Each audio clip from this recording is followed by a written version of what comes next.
ஜெயந்தி நடராஜன் வெளியேறியதால் காங்கிரஸ் கட்சிக்கு எந்த பாதிப்பும் இல்லை என்று தமிழக காங்கிரஸ் கமிட்டி தலைவர் EVKS இளங்கோவன் தெரிவித்துள்ளார். இது தொடர்பாக தந்தி டிவிக்கு அவர் தொலைபேசி வாயிலாக தெரிவித்த கருத்துக்கள் உங்களுக்காக.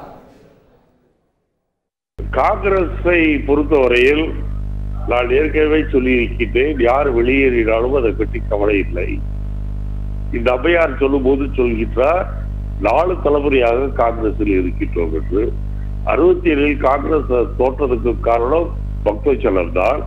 காங்கிரஸ் தலைவராக முதல்வராக இருந்த காமராஜர் அவர்கள் எத்தனையோ நல்ல திட்டங்களை செய்தாலும் கூட இவர் கடைசி ஓராண்டில் 67 ஆண்ட போது இந்திய எதிர்ப்பு உணர்வு தமிழகத்தில் இருக்கின்றதை புரிந்து கொள்ளாமல் அவர்களை காட்டுமிராண்டித்தனமாக போலீஸை வைத்து அராஜகம் செய்து வன்முறை செய்து அவர்களை அடக்க முயற்சித்தார்.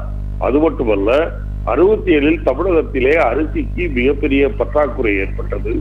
அப்போது அரசு குடோன்களில் இருந்து அரிசியை மக்களுக்கு விநியோகம் செய்யாமல் அதை பூட்டி வைத்த காரணத்தால் அன்றைக்கு தமிழகத்திலே காங்கிரஸ் மிகப்பெரிய தோல்வியை சந்தித்தது.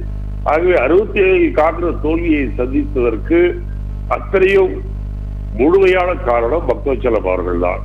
இந்த அம்மையார் சொல்கின்ற ராகுல் காந்தி மீதும் இந்திரா காந்தியின் மீதும் மறைமுகமாக குற்றம் சாட்டுகின்றார்கள். ஏன் இவை 6 மாதத்திற்கு முன்பு இவருக்கு தெரியவில்லையா? இப்போதுதான் காலம் கடந்துதான் ஞானோதயம் வந்ததா? இதற்கு காரணம் மோடியின் அறிவுரையா அல்லது மோடியின் பயமுறுத்தலா என்பதை நான் அறிய விரும்புகிறேன்.